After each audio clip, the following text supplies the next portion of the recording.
C'est parti pour le débrief en moins de 5 minutes des questions au gouvernement de la semaine. Aujourd'hui dans l'hémicycle, on a notamment parlé épidémie, énergie, boucherie et pénurie, bref, que des trucs qui finissent en i.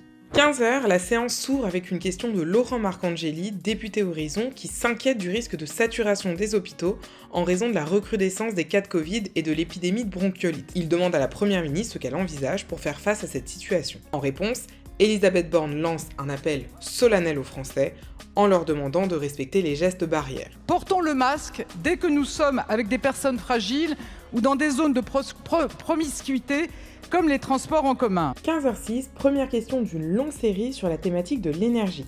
C'est Michel Martinez, député Rassemblement National, qui interroge le gouvernement sur sa politique énergétique. Pouvez-vous garantir que les Français ne subiront pas de coupure d'électricité cet hiver ? C'est Agnès Pannier-Runacher, ministre de la Transition énergétique, qui se lève pour répondre. Ce qu'il faut retenir, c'est que ces 2 minutes de réponse lui auront permis de faire un bilan des mesures prises par l'exécutif pour, je cite, protéger les Français, mais pas de dire s'il y aurait ou non des coupures d'électricité cet hiver. Et ça, la députée Martinez n'a pas manqué de le relever, donc elle a réitéré sa question qui restera sans réponse pour cette fois. 15h15, on aborde à présent la question du logement, puisqu'est actuellement débattue à l'Assemblée nationale une proposition de loi portée par la majorité qui vise à renforcer les droits des bailleurs face aux locataires qui ne payent plus leur loyer. Christophe Béchu, ministre de la Transition écologique, salue l'objectif de la proposition de loi, tout en prévenant que le texte devra assurer un équilibre entre la nécessité de renforcer les droits des bailleurs confrontés à des mauvais payeurs et la nécessité de protéger les droits des locataires qui seraient en difficulté de paiement, tout en étant de bonne foi.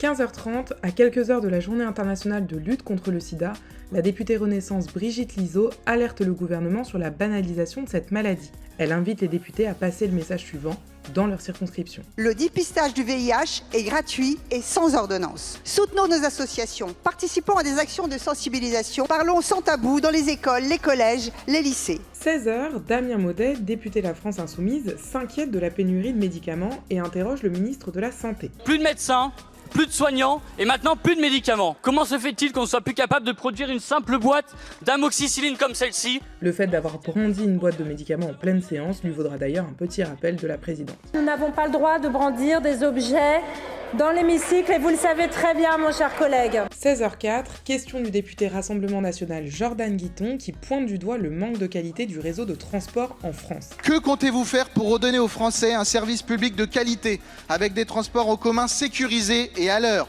Clément Beaune, ministre des Transports étant absent, c'est Christophe Béchu, ministre de la Transition écologique, qui répond à sa place. C'est précisément un plan complet, national, que nous nous apprêtons à vous présenter. Le président de la République a dévoilé vendredi un des éléments socles de ce projet, que sont les RER métropolitains sur lesquels nous travaillons avec la SNCF depuis plusieurs mois. Bon, visiblement, la réponse du ministre n'a pas satisfait le député, qui a fini par lui lancer « Merci, monsieur le ministre, pour votre réponse de techno. Je vous invite tout simplement à reprendre les transports en commun et à venir vivre le quotidien des Français et la galère qu'ils vivent au quotidien. » Ce à quoi le ministre a répondu « Monsieur le député, merci pour votre réponse de politicien. » Ouh, ça chauffe à l'Assemblée.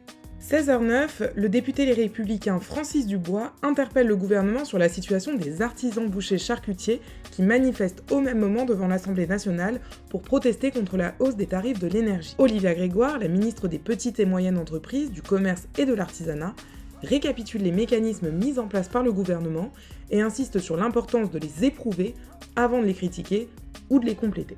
S'il faut plus, nous ferons plus, mais essayons déjà d'obtenir les aides en place. Donnez-leur ces informations, dites-moi si ça ne suffit pas et nous ferons plus. Je vous remercie. 16h53, c'est le député Les Républicains Dino Cinieri qui souhaite savoir si les personnels soignants non vaccinés contre le Covid-19, toujours suspendus, vont pouvoir réintégrer leurs fonctions. Près de 3000 infirmiers et aides-soignants, des centaines de médecins, pharmaciens, orthophonistes, kinés sont suspendus depuis plus d'1 an sans salaire ni indemnisation de chômage. Agnès Firmin-Lebaudot, après avoir rappelé l'importance de la vaccination et le cadre légal qui entoure l'obligation vaccinale, a expliqué que l'exécutif continuait de s'en remettre à la position des autorités scientifiques qui doivent prochainement réactualiser leurs recommandations. La haute autorité se prononcera donc sur la réactualisation des recommandations vaccinales pour les professionnels de santé en prenant en compte l'obligation vaccinale contre la Covid. 17h08, les questions au gouvernement, c'est fini pour aujourd'hui, le résumé aussi. À la semaine prochaine.